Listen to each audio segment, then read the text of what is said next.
إن الحمد لله نحمده ونستعينه ونستغفره ونعوذ بالله من شرور أنفسنا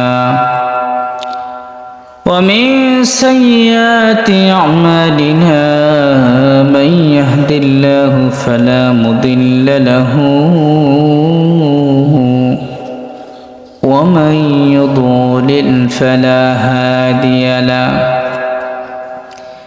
ونشهد أن لا إله إلا الله وأن محمدا عبده ورسوله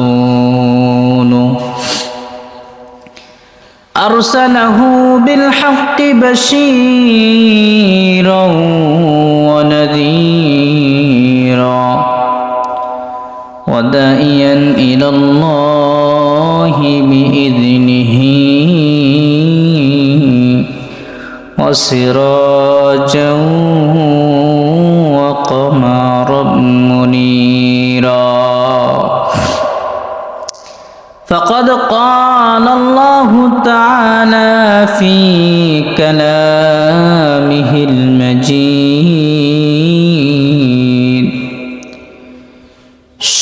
نعوذ بالله من الشيطان الرجيم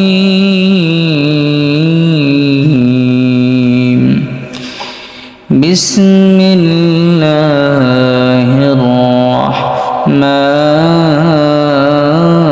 الرحيم وما خلقت الجن والإنس إلا ليعبدون.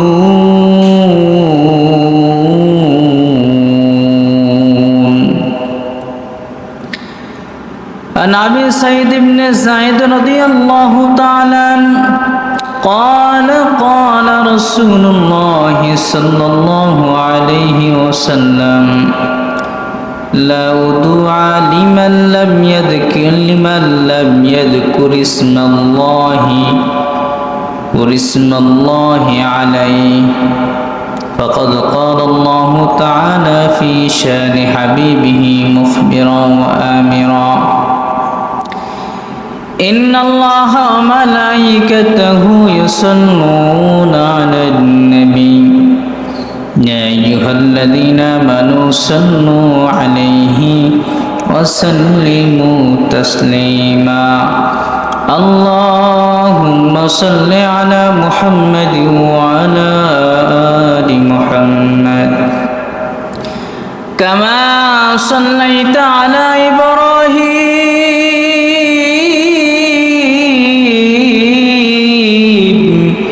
وعلى آل إبراهيم إنك حميد مجيد فقد قال الله تعالى إن الله يأمركم أن تؤدوا الأمانات إلى أهلها وإذا حكمتم بين الناس. আলহামদুলিল্লাহ, সমস্ত প্রশংসা কার? আমাদের সৃষ্টিকর্তাকে, আমাদের রিজিক দাতাকে, আমাদেরকে সুস্থ অসুস্থ বানান কে? দিনকে রাতে পরিবর্তন করেন কে? রাতকে দিনে পরিবর্তন করেন কে? সেই আল্লাহ আছে না নাই? সব সময় কথা হবে কার? সব সময় কথা চলবে কার? সেই মহান রবের দরবারে শুকরিয়া আদায় করি। সেই মহান রব আমাদেরকে এই জবানার ফিতনা ফিসাদ থেকে, খারাপ কাজ থেকে, নিকৃষ্ট কাজ থেকে, শয়তানের ধোঁকা থেকে, শয়তানের কুমন্ত্রণা থেকে হেফাজত করে সেই মহান রবের ঘরে আসার বসার কিছু কথা বলার, কিছু কথা শোনার সুযোগ দান করেছেন। সেই জন্য সেই মহান রবের দরবারে শুকরিয়া জ্ঞাপন করি, আলহামদুলিল্লাহ।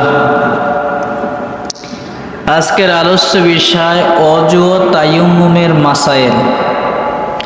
অজু আমরা কিভাবে করি, অজু হয় কি হয় না, তায়াম্মুম কিভাবে করি, হয় কি হয় না, জানার দরকার আছে না নাই? আছে।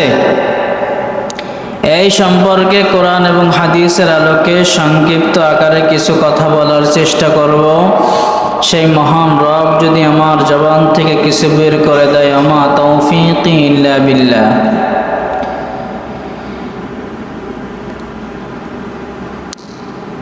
আন সাঈদ ইবনে যায়েদ রাদিয়াল্লাহু তাআলা قال رسول الله صلى الله عليه وسلم لا وضوء لمن لم يذكر اسم الله عليه। অজুর শুরুতে কি পড়তে হয় জানি আমরা? অজুর শুরুতে কি পড়তে হয়? অজুর করার পূর্বে বিসমিল্লাহির রহমানির রহিম পড়া আবশ্যক, পড়তেই হবে। সাঈদ ইবনে যায়েদ রাদিয়াল্লাহু তাআলা আনহু থেকে বর্ণিত, তিনি বলেন রাসূলুল্লাহ সাল্লাল্লাহু আলাইহি ওয়াসাল্লাম ইরশাদ করেছেন, যে ব্যক্তি অজুর পূর্বে বিসমিল্লাহ পড়েনি তার পরিপূর্ণ অজু হবে না, তার পরিপূর্ণ অজু হবে না। অজুর শুরুতে প্রচলিত নিয়ত করা কি হাদিস দ্বারা প্রমাণিত? অজুর পূর্বে নিয়তের প্রচলিত শব্দ নাওয়াইতু আন আতাওয়াদ্দা দ্বারা হাদিস দ্বারা প্রমাণিত নয়, সুতরাং তা পড়া বেদাত। অজুর সুন্নাত পন্থা কি? অজুর সুন্নাত পন্থা কি? অজুর সুন্নাত পন্থা নিম্নরূপ হচ্ছে,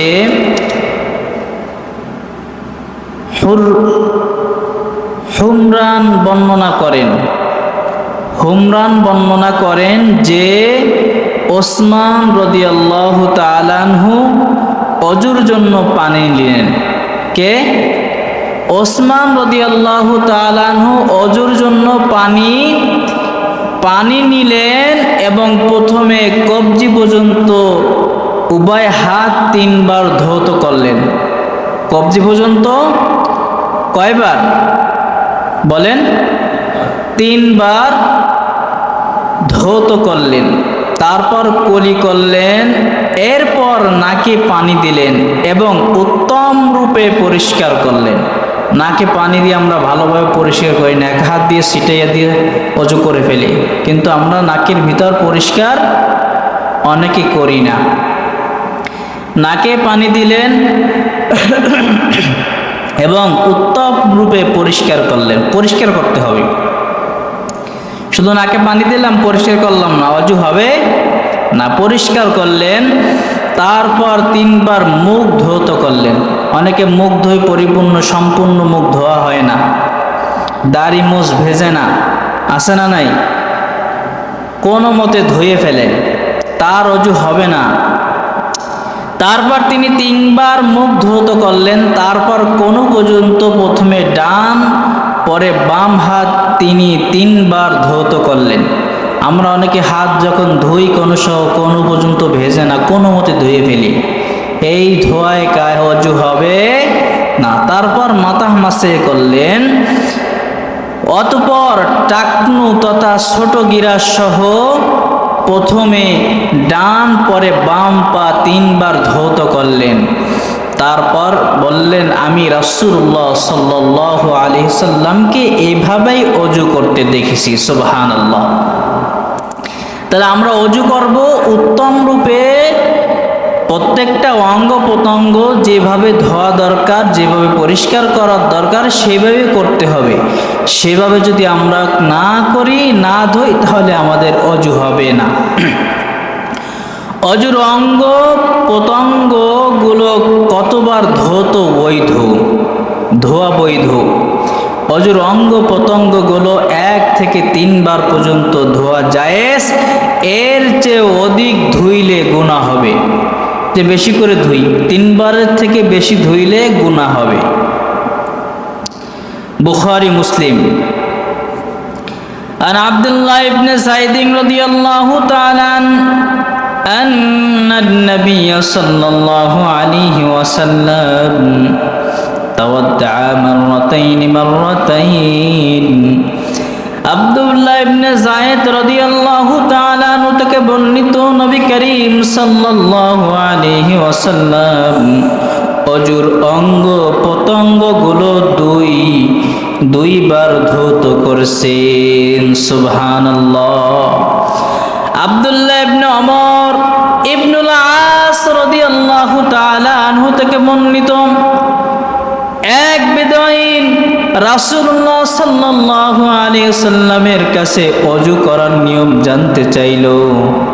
তখন রাসূলুল্লাহ সাল্লাল্লাহু আলাইহি ওয়াসাল্লাম তাকে 3 বার সকল অঙ্গ প্রত্যঙ্গ ধৌত করে ওযুর নিয়ম দেখালেন। তারপর বললেন, এই হলো ওযু। যে ব্যক্তি এর চেয়ে অতিরিক্ত করবে, যে ব্যক্তি অতিরিক্ত করবে সে অনিয়ম, সীমা অতিক্রম ও অন্যায় করবে।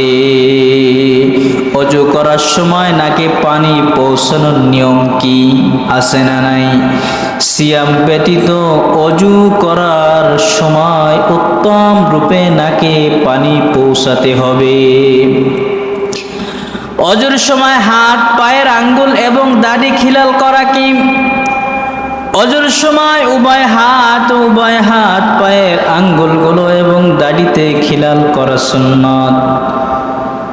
লকিত ইবনে সাবুরা রাদিয়াল্লাহু তাআলা আনহু থেকে বর্ণিত, তিনি বলেন, রাসূলুল্লাহ সাল্লাল্লাহু আলাইহি ওয়াসাল্লাম ইরশাদ করেছেন, ভালোভাবে ওযু করো, ভালোভাবে ওযু করো, হাত পায়ের আঙ্গুলগুলো খিলাল করো। আর যদি রোজা না হয় তাহলে উত্তম রূপে নাকে পানি পৌঁছাও, নাকে ভালোভাবে পানি পৌঁছাও, গড়গড় সহিত কুলি করো, প্রত্যেকটা অঙ্গ প্রত্যঙ্গ ভালোভাবে ধৌত করো। আর ভালোভাবে ধুই না, কোনো মতে ওযু করে চলে আসি। সমস্ত মুখমণ্ডল ওযুতে কয় ফরজ? 4 ফরজ। সমস্ত মুখমণ্ডল ধৌত করা। এই সমস্ত মুখমণ্ডল ধৌত করি না, অনেকে কোনো মতে একটু ধুয়ে চলে আসি। 2 হাতের কোণ সহ ভালোভাবে ধুতে হবে, মাথা মাসে করতে হবে, 2 পায়ের টাকনু পর্যন্ত ভালোভাবে আঙ্গুল দিয়ে খিলাল করতে হবে। এই হলো ওযুর 4 ফরজ। কয় ফরজ? ওসমান রাদিয়াল্লাহু তাআলা আনহু থেকে বর্ণিত, নবী করিম সাল্লাল্লাহু আলাইহি ওয়াসাল্লাম ওযু করার সময় দাড়িতে খিলাল করতেন। অনেকে আমরা ওযু করি, দাড়ির ভিতরে এই যে খিলাল করি না, দাড়ির ভিতরে পানি পৌঁছায় না, হয় নাকি?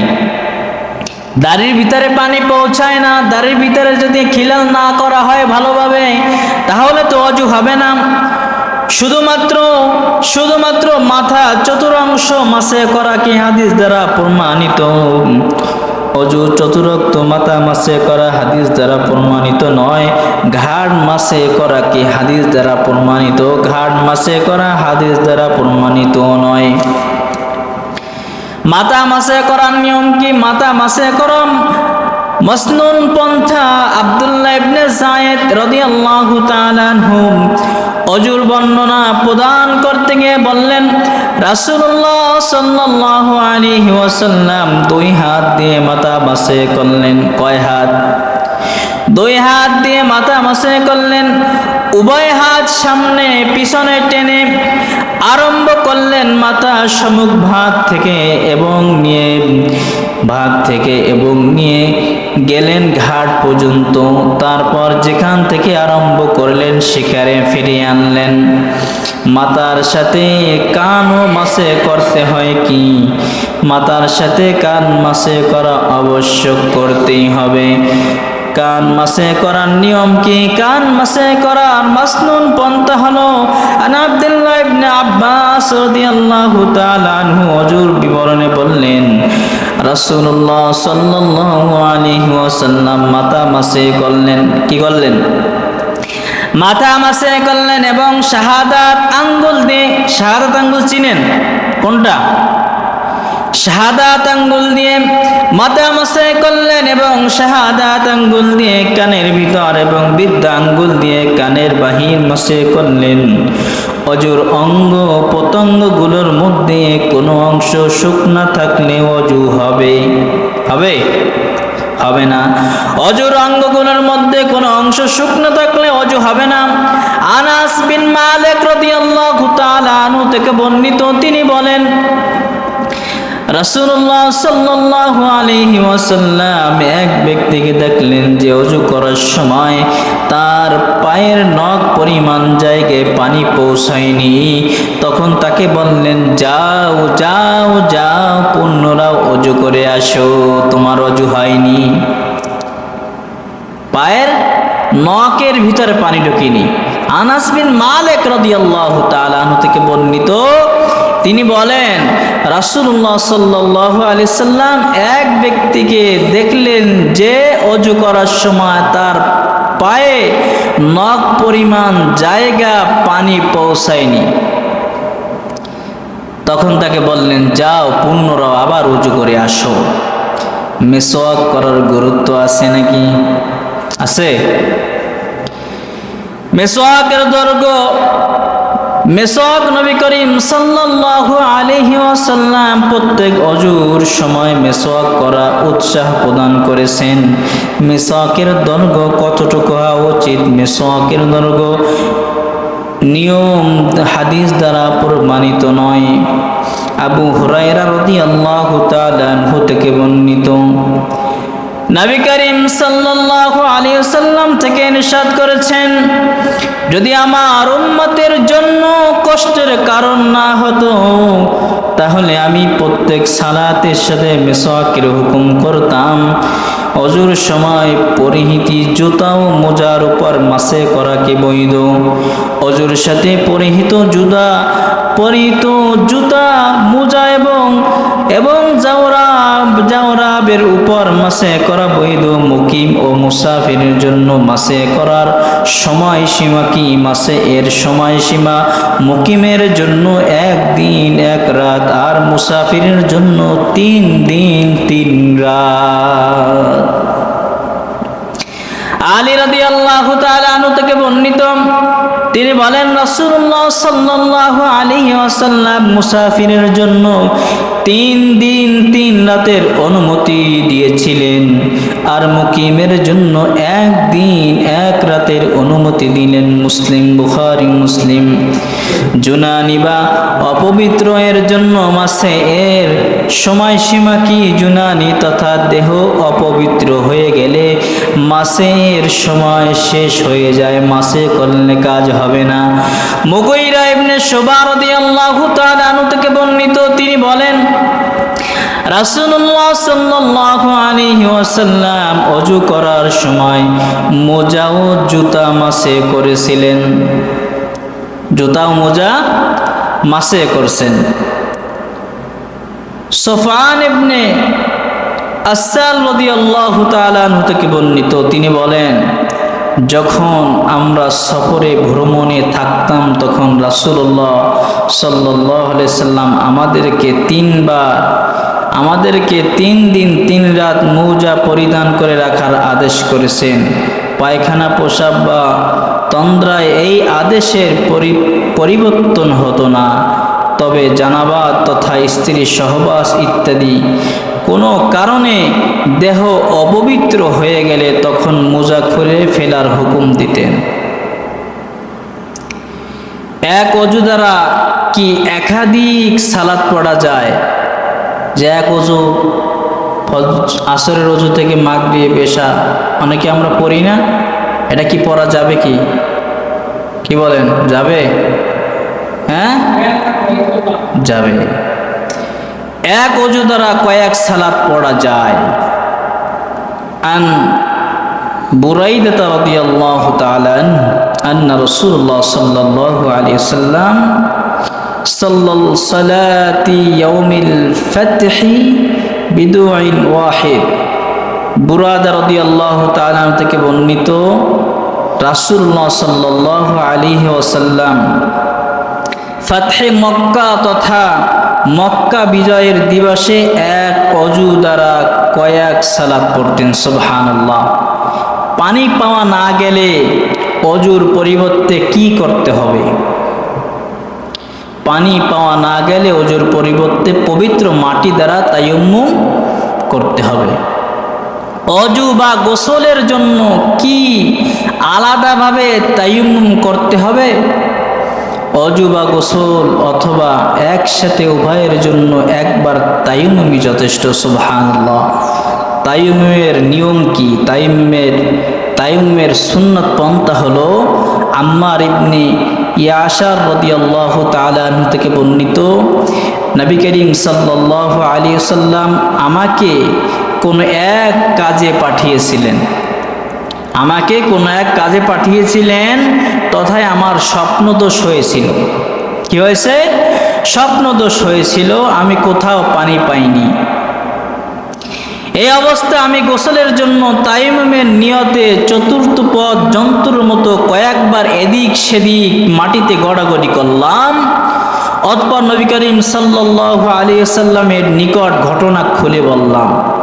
নবী করিম সাল্লাল্লাহু আলাইহি ওয়াসাল্লাম আমাকে বললেন, তোমার জন্য এতটুকুই যথেষ্ট হয়ে যেত যে পবিত্র মাটিতে একবার হাত মেরে উভয় হাত এবং মুখমণ্ডলকে মাসে করে ফেলতে। সুবহানাল্লাহ। তোমার গড়াগড়ি করা লাগতো না। অতঃপর রাসূল সাল্লাল্লাহু আলাইহি ওয়াসাল্লাম তা করে দেখালেন। সুবহানাল্লাহ।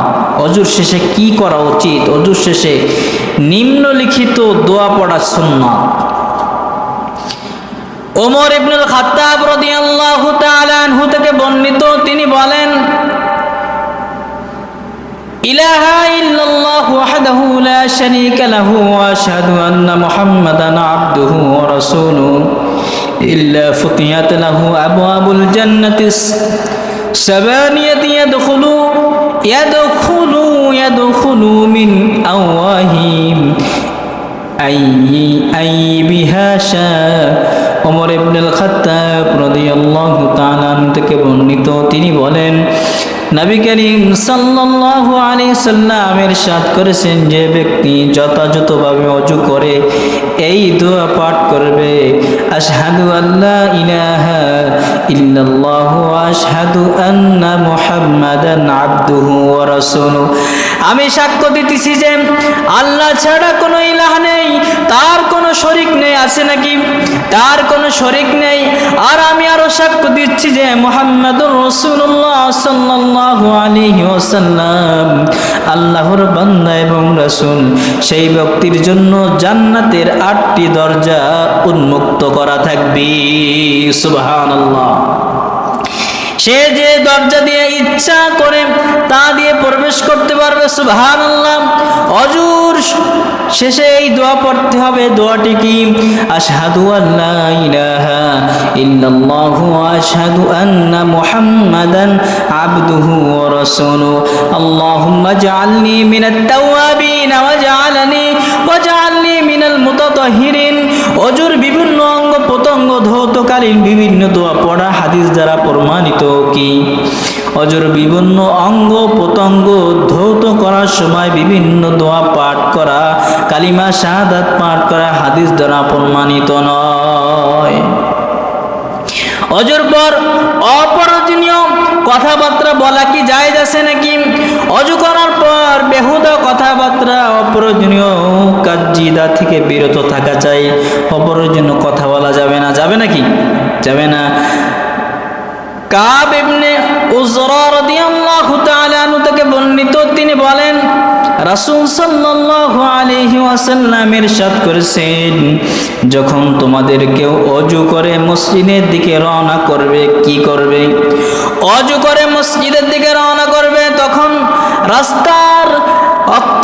রাস্তায় আঙ্গুলের মধ্যে আঙ্গুল দিয়ে চলবে না, রাস্তায় আঙ্গুলের মধ্যে আঙ্গুল দিয়ে চলবে না, কারণ ওযু করার পর সে সালাতের অবস্থায় থাকে। সুবহানাল্লাহ। ঘুমের কারণে কি ওযু নষ্ট হয় নাকি? হয়। হেলান দেওয়া ব্যতীত ঘুম বা তন্দ্রা আসলে তাতে ওযু বা তায়াম্মুম নষ্ট হবে না।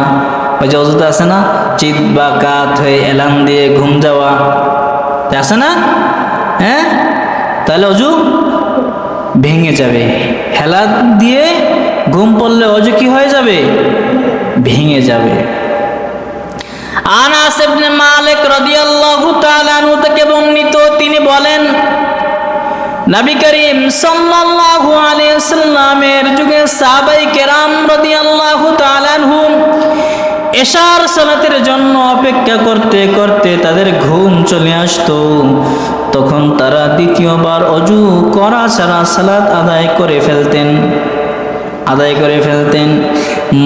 মর্জি কি? মর্জি বের হলে কি ওযু নষ্ট হবে কি? মর্জি কি চিনেন? স্বাভাবিক অবস্থায় উত্তেজনা ছাড়া যে বীর্য বের হয় তাকে মর্জি বলা হয়। মর্জি বের হলে ওযু নষ্ট হয়ে যাবে। আলী রাদিয়াল্লাহু তাআলা থেকে বর্ণিত, তিনি বলেন, আমার বেশি বেশি মর্জি বের হতো। কে বলছেন? আলী রাদিয়াল্লাহু তাআলা থেকে বর্ণিত, তিনি বলেন, আমার বেশি বেশি করে মর্জি বের হতো। নবী করিম সাল্লাল্লাহু আলাইহি সাল্লামের নিকট এই বিষয়ে প্রশ্ন করতে আমার লজ্জা হতো। কি হতো? আমার লজ্জা হতো, কেননা তার কন্যা আমার বিবাহের বন্ধনে আবদ্ধ ছিল। তাই আমি মিকদাদকে নবী করিম সাল্লাল্লাহু আলাইহি ওয়াসাল্লামের নিকট মাসআলা জিজ্ঞাসা করার জন্য বললাম। তিনি জিজ্ঞেস করলেন, জবাবে রাসূল সাল্লাল্লাহু আলাইহি ওয়াসাল্লাম বললেন, লজ্জার স্থান ধৌত করে ফেলবে এবং ওযু করবে। সুবহানাল্লাহ। পেট থেকে গ্যাস বের হলে কি ওযু নষ্ট হবে? বাতকর্ম হলে ওযু নষ্ট হয়ে যাবে। কি হবে? ওযু নষ্ট হয়ে যাবে। আবু হুরায়রা রাদিয়াল্লাহু তাআলা আনহু থেকে বর্ণিত, রাসূলুল্লাহ সাল্লাল্লাহু আলাইহি সাল্লাম ইরশাদ করেছেন, যতক্ষণ শব্দ হবে না বা গন্ধ হবে না ততক্ষণ পুনরায় ওযু করতে হয় না। আপনি মনে করতেছেন যে মনে হয় বায়ু বের হয়ে গেছে, অথচ বের হয় নাই। শব্দ হতে হবে, গন্ধ হতে হবে, তাহলে ওযু করতে হবে, আর না হলে ওযু করতে হবে না। পুরুষাঙ্গ স্পর্শ করলে কি ওযু নষ্ট হবে? পোশাকের আড়াল ব্যতীত পুরুষাঙ্গ হাত লাগালে ওযু নষ্ট হয়ে যায়। আবু হুরায়রা রাদিয়াল্লাহু তাআলা আনহু থেকে বর্ণিত, নবী করিম সাল্লাল্লাহু আলাইহি ওয়াসাল্লাম ইরশাদ করেছেন, যে ব্যক্তি পোশাকের আড়াল ব্যতীত নিজের পুরুষাঙ্গ হাত লাগাবে তার জন্য ওযু ওয়াজিব। তার জন্য কি? ওযু ওয়াজিব। কোনো সন্দেহের কারণে কি ওযু নষ্ট হয়? কেবল সন্দেহের কারণে ওযু নষ্ট হয় না। আবু হুরায়রা রাদিয়াল্লাহু তাআলা আনহু থেকে বর্ণিত মিশকাত শরীফের হাদিস, রাসূল আকরাম সাল্লাল্লাহু আলাইহি সাল্লাম বলছেন, যদি তোমাদের কেউ পেটে কোনো অসুবিধা বোধ করে বা বাতাস বের হয়েছে কিনা সে বিষয়ে সন্দেহ পোষণ করে, তাহলে যতক্ষণ দুর্গন্ধ না পাবে বা কোনো শব্দ না শুনবে ততক্ষণ পর্যন্ত পুনরায় ওযুর উদ্দেশ্যে মসজিদ থেকে বের হবে না। বুঝতে পারছেন? রান্না করা খাবার খেলে কি ওযু নষ্ট হবে? আগুনে রান্না করা খাবার আহার করলে ওযু নষ্ট হবে না। হবে নাকি? হবে না। তবে উটের গোশত খাওয়ার পর ওযু করা উত্তম। কিসের গোশত? উটের গোশত। জাবের ইবনে সামুরা রাদিয়াল্লাহু তাআলা আনহু থেকে বর্ণিত মিশকাত শরীফের হাদিস, এক ব্যক্তি রাসূল আকরাম সাল্লাল্লাহু আলাইহি ওয়াসাল্লামের নিকট মাসআলা জানার উদ্দেশ্যে জিজ্ঞেস করলেন, ছাগলের গোশত বক্ষণ করলে আমাদেরকে ওযু করতে হবে কি? ছাগলের গোশত, কিসের গোশত? ছাগলের গোশত খেলে কি আমাদের ওযু করতে হবে কি? জবাবে রাসূলুল্লাহ সাল্লাল্লাহু আলাইহি সাল্লাম বললেন, করতে পারো এবং না করতে পারো। তারপর জিজ্ঞেস করলো, তাহলে উটের গোশত ভক্ষণ করলে কি ওযু করতে হবে? তখন রাসূলে মাকবুল রাদিয়াল্লাহু তাআলা আনহু সাল্লাল্লাহু আলাইহি সাল্লাম বললেন, হ্যাঁ, উটের গোশত ভক্ষণ করলে ওযু করো। কি করো? ওযু করো। সালাত অবস্থায় কারো ওযু নষ্ট হলে কি করা উচিত? অনেক সময় নষ্ট হয়ে যায় না? সালাতে অবস্থায় বায়ু বের হয়ে যায় না, যেতে পারে কি না, পেটের সমস্যা হতে পারে কি না? এটা কি লজ্জার কোনো কারণ? লজ্জার কথা? নামাজের ভিতরে ওযু নষ্ট হতে পারে না? পারে কি না? পেট খারাপ হতে পারে, নষ্ট হতে পারে। এই যে কি লজ্জার কোনো কথা? লজ্জার কোনো কারণ? কারণ না।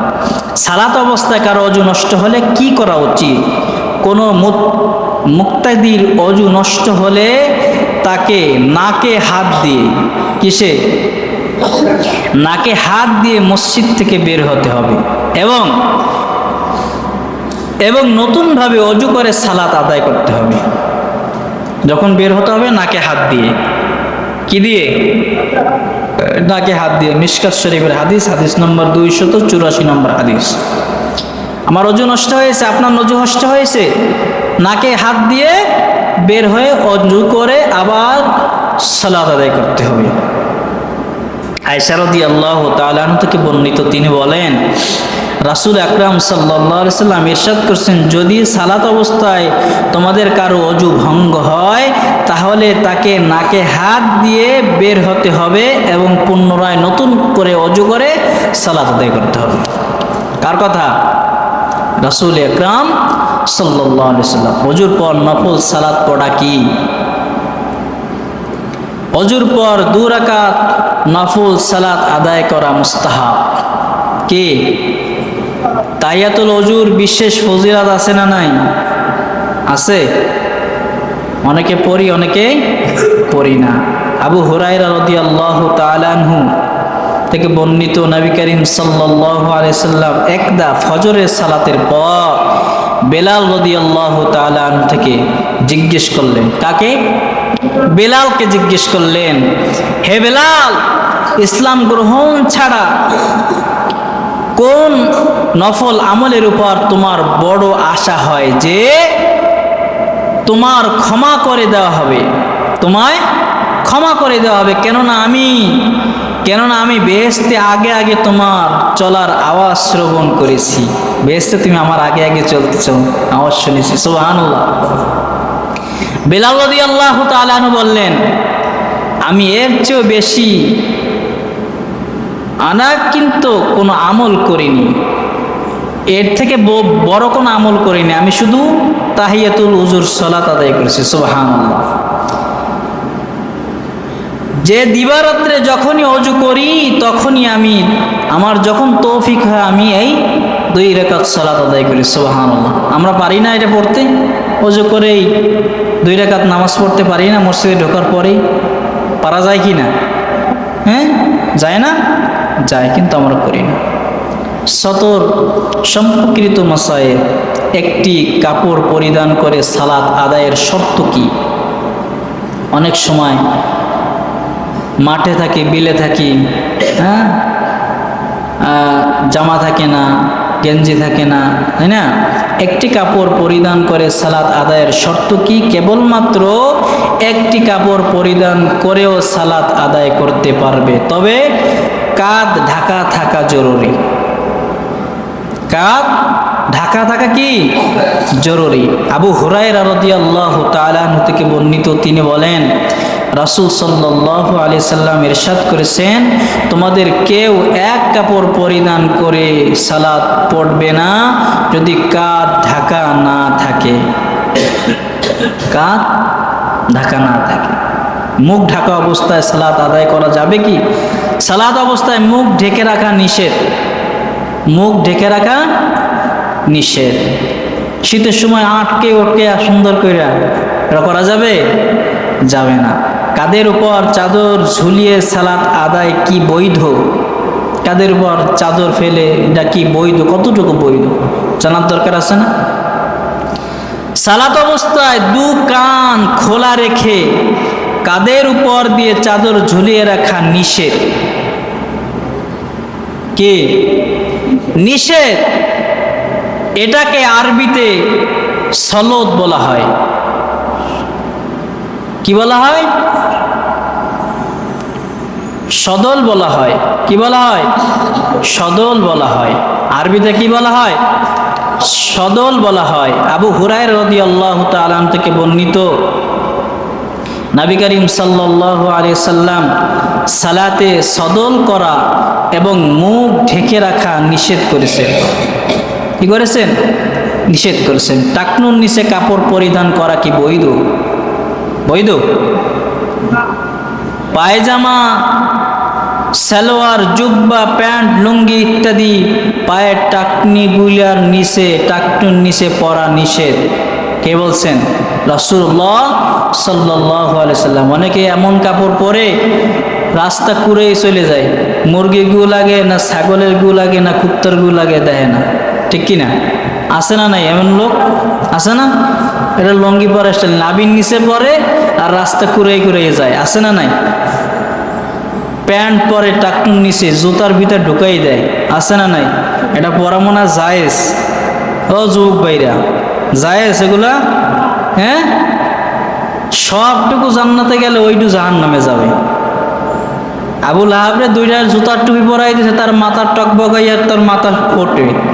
আর আপনার মনে ফুটবে না? আপনার আমার মনে ফুটবে না? ফুটবে। হ্যাঁ, আগুন নিয়ে খেলা করতে পারেন? আগুন নিয়ে আগুনের ভিতর আঙ্গুল ঢুকাই রাখবেন, দেখেন যদি পারেন 1 মিনিট আঙ্গুল রাখাই আগুনের ভিতর, তাহলে টাকনুর নিচে লঙ্গি কাপড় পরেন, সমস্যা নেই। আর যদি না পারেন তাহলে উপরে কাইটা প্যান কাইটা যদি টাকনুর উপর পরান, মানে খারাপ দেখা যায় মেলা। খারাপ দেখায়? কথা বলেন না, খারাপ দেখায়?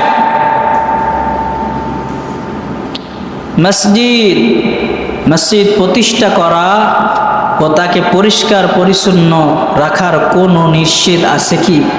রাসূল সাল্লাল্লাহু আলাইহি সাল্লাম মসজিদ প্রতিষ্ঠা করা, তাকে পরিষ্কার পরিচ্ছন্ন সুগন্ধিময় রাখার জন্য আদেশ করেছেন। কি করেছেন? মসজিদ পরিষ্কার করতে হবে না? এরকম যদি বিভিন্ন করে ইমাম সাহেব আছে, মুয়াজ্জিন সাহেব আছে, খাদেম আছে, এরাই পরিষ্কার, মানে আমার সামনে একটু ময়লা আছে আমি পারবো না, এরকম করা যাবে? হ্যাঁ, মুসল্লিরা সবাই করতে পারবে। আর এটা করলে সওয়াব না গুনাহ? সওয়াব না গুনাহ? বিভিন্ন রঙের নকশা দ্বারা মসজিদ সজ্জিত করা কি ভালো কাজ? মসজিদের নির্মাণকালে বিভিন্ন রঙের নকশা দ্বারা সজ্জিত করা অপছন্দীয় কাজ। এমন নকশা কইরে একদম বানিয়ে ফেলাইছে, আছে না নাই?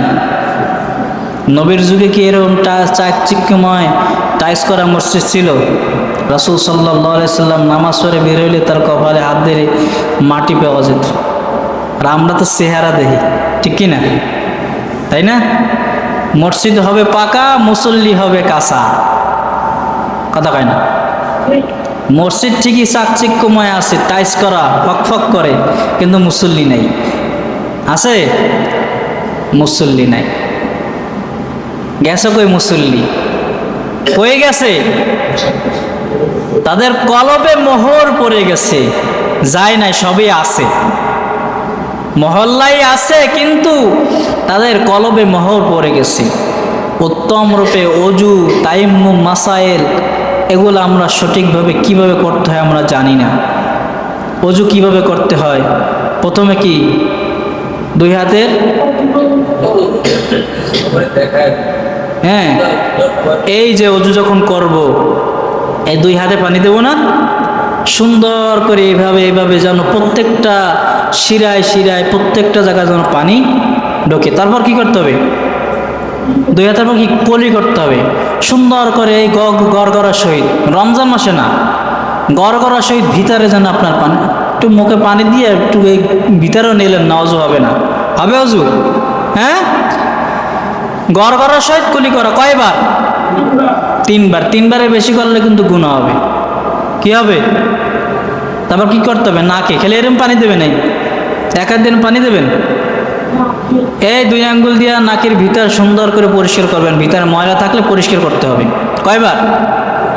হ্যাঁ, যদি শুধু এরকম দিয়ে এরকম দেখছি অনেকে 1 হাত দিয়ে এরকম করে, আছে না নাই? এটা করা যাবে? তাহলে আপনার অজু হবে না, সালাত হবে না। অজু যদি না হয় তাহলে সালাত কি হবে? হবে। তারপর কি করতে হবে? মুখমণ্ডল কি করতে হবে? অনেক মুখমণ্ডল কোনো মতে একটু পানি মেরে দিই। এই সমস্ত মুখমণ্ডল কি শুধু এইটু না সম্পূর্ণটু? এই দাড়ির ভিতরে পানি ঢুকাতে হবে না? খিলাল করতে হবে না?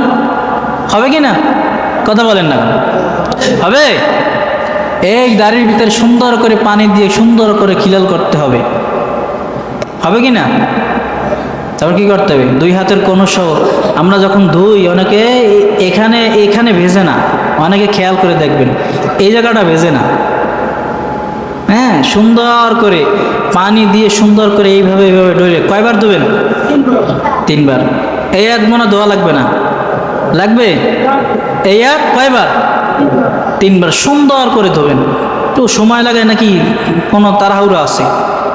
সময় লাগে করা যাবে না? তারপরে কি করতে হবে? তারপর মাথা মাসাই করতে হবে সুন্দর করে, এইভাবে দিয়ে সুন্দর করে দিয়ে এই শাহাদাত আঙ্গুল কানের ভিতরে ঢুকাতে হবে, ঢুকে এইভাবে দিয়ে এই আঙ্গুল দিয়ে ভিতর থেকে তারপরে এইভাবে চেপে ধরতে হবে। ঠিক আছে? এইভাবে করতে পারবো তো ইনশাল্লাহ? পারবো না? কোনো মতে দেবো, এভাবে দেবো সুন্দরভাবে পরিপূর্ণভাবে। প্রত্যেকটা অজুর যে নিয়মগুলো আছে, প্রত্যেকটা অঙ্গ প্রত্যঙ্গ যদি ভালোভাবে না ধোয়া যায় তাহলে অজু হবে না, আর সালাতও হবে না। অজু যদি না হয় সালাত হবে? কথা বলেন না। অজু যদি না হয় সালাত হবে? সালাত হবে না। এই জন্য অজু করতে হবে, সালাতও পড়তে হবে সঠিকভাবে, সঠিক নিয়মে সঠিকভাবে অজু করতে। অজু তো কয় ফরজ? যদি মাথা দিয়ে ধরা হয় না, পারবো না সবাই? এক মাথা দিয়ে যদি শুরু করি যে কম দিয়ে এমনি, অজু তো কয় ফরজ? বলেন তো কি কি বলেন? অজুতে কয় ফরজ? কি কি? সমস্ত মুখমণ্ডল ধৌত করা, 2 হাতের কোণ সহ ধৌত করা, মাথা মাসে 2 পায়ের টাকনু পর্যন্ত ধৌত করা। কয় ফরজ? এই 4 ফরজ তো করতেই হবে, হবে কি না? এটা মুখস্থ থাকতে হবে। বয়স হয়ে গেছে, বয়স্ক হয়ে গেছে, মুরব্বী হয়ে গেছে, এখনো অজুর নিয়ম কানুন অজু করতে পারি না।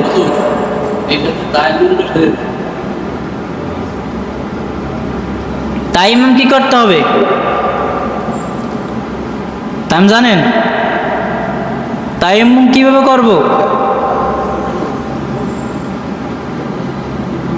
নিয়ত করতে হবে নাকি? মুখমণ্ডল মাসে করতে হবে, মুখমণ্ডল মাসে করতে হবে, 2 হাতের মাসে করতে হবে। এই পারবো তো? হ্যাঁ, মনে রাখতে হবে কিন্তু, ভুলে গেলে হবে না। ভুলে গেলে এই যে কষ্ট করে জুমার সালাত আদায় করতে আসেন, যদি অজুটা যদি ঠিক মতো নয়, গোসলে কয় ফরজ? কয় ফরজ? তাইমুমে মোরে ভুল হয়েছে। তাইমুমে প্রথমে হাত মাসে করতে হবে, তারপর মুখমণ্ডল, তারপর হচ্ছে হাত। আর গোসলে হচ্ছে কয় ফরজ? নিয়ত করতে হবে, নাকে পানি দিতে হবে, সমস্ত শরীর ধুইতে হবে। বুঝতে পারছেন? এইগুলো জানতে হবে। এইগুলো যদি আমরা মুসলমান হই, ইমানদার হইয়া, নবীর উম্মত হয়ে যদি না জানি, তাহলে আমরা কিভাবে কি করতেছি কি ইবাদত করতেছি, কি বন্দিগি করতেছি, কি সালাত আদায় করতেছি, এটা যদি না হয়, পারবো তো ইনশাআল্লাহ? হ্যাঁ, তাহলে অজু তো কয় ফরজ? বলেন, জোরে বলেন, অজু তো কয় ফরজ? তায়াম্মুমে কয় ফরজ? গোসলে 3 ফরজ। এটা মনে রাখতে হবে। আলোচনা লম্বা করব না। অজুর মাসায়েল, তায়াম্মুমের মাসায়েল, এই সম্পর্কে যতটুকু আলোচনা করছি, আমি সহ আমাদের সবাইকে আমল করার তৌফিক দান করুন, বলেন আমিন। আখির দাওয়ানা আলহামদুলিল্লাহি রাব্বিল আলামিন।